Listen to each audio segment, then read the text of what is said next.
Growing up black is hard. That is vague, but growing up for me was different. Did I have a worse childhood? I can't say that I did. Was it riddled with poverty where I missed meals and did not have clean or new clothes? No. Was it a single parent household where it was just me and my mom and siblings with no direction or male figures to speak of? No. See, my father was present and my mother was involved.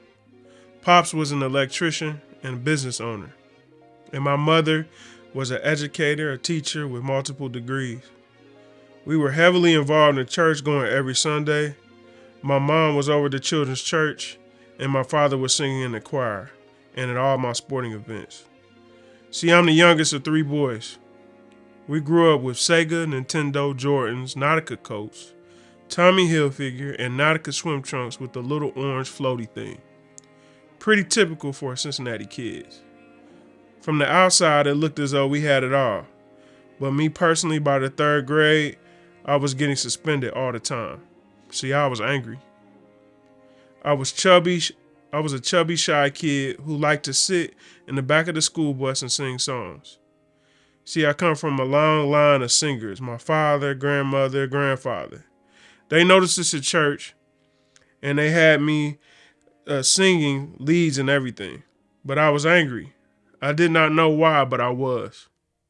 I can remember my parents putting me in therapy, and although I stopped getting into trouble, I subconsciously pushed everything to the back and I quote unquote forgot about it and began to ignore my pain. I continued to grow up and enter high school. My parents got divorced when I was 15 and things became different. I was still pushing my talents, personality, and all that to the back.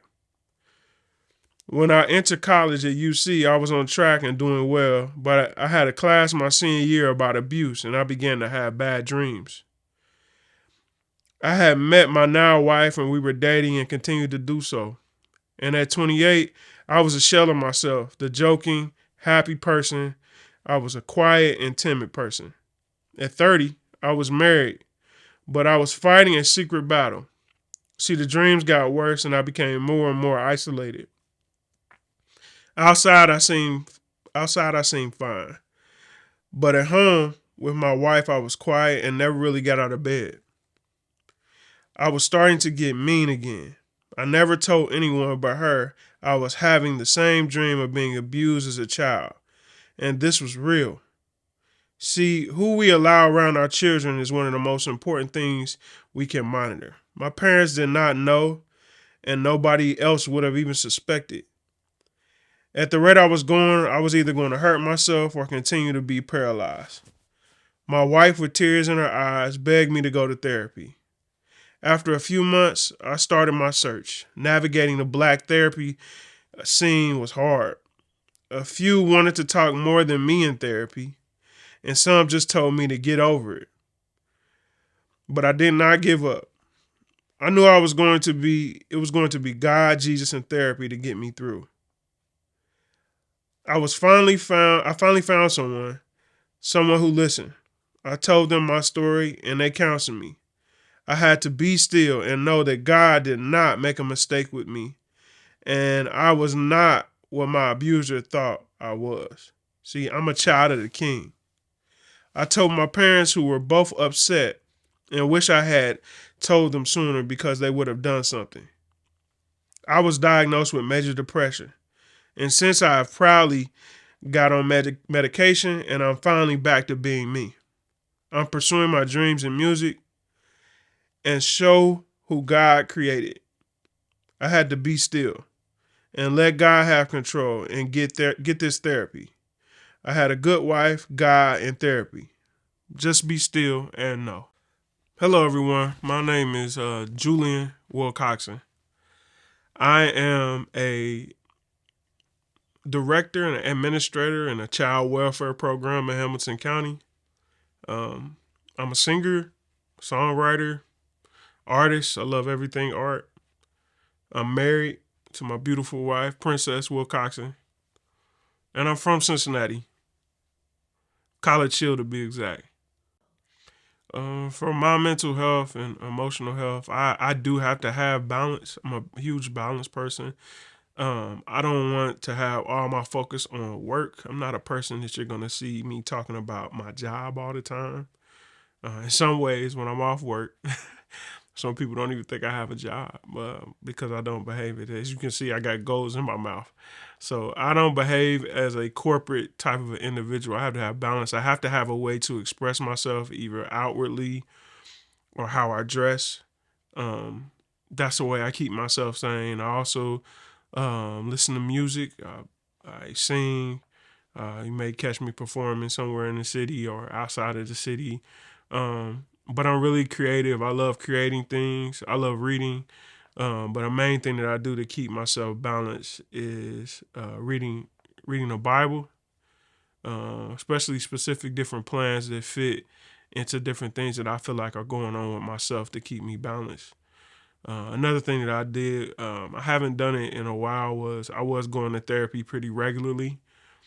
But when I do need to, and I haven't been since I got on medication because I've just been feeling awesome. Um, but if I do feel like I'm struggling, I will go back to therapy. And so that's kind of what I do. I feel like the medication that I'm on is anxiety medication and antidepressant medication. Um, I'm just feeling really comfortable in it, and I'm feeling more and more like myself. So I really try to keep balance. I like vacations. I take days off of work for mental health days just to maintain balance in my own life. Understand that everybody goes through things either silently or in front of people. I thank God that He dealt with me and what I needed to work on kind of privately so that I wouldn't be put on blast in front of everybody. So thank God for that.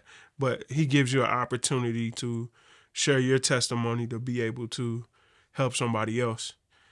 So I appreciate that and His patience with me. But some wisdom I can also instill would be find a therapist or somebody to talk to. I believe personally, even with the occupation or vocational thing that I do to make a living until the music pops, um, is making sure that something I found is if you have a child that is a junior or a senior getting ready to graduate from high school, even if you don't think anything has ever happened to them, I think through that transition period from junior to senior high school to graduation, they should be going to therapy. At least make them go to 3 to 4 sessions. Your insurance will cover it.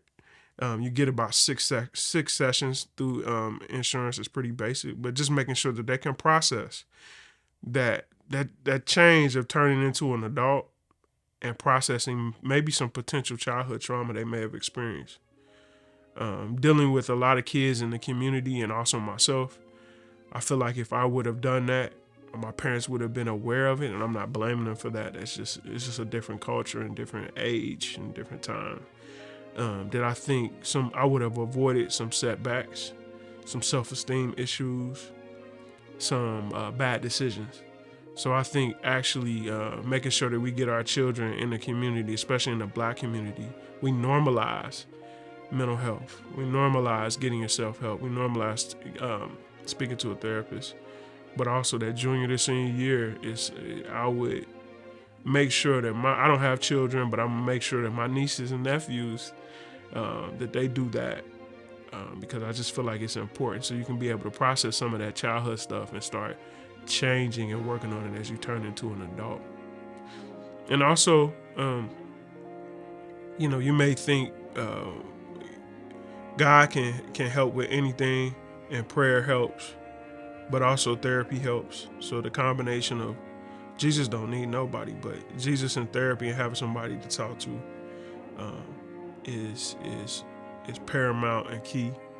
And the Bible even says we free by our testimony. So that's actually telling people, get it off your chest. So if I can provide any wisdom, it'll be that.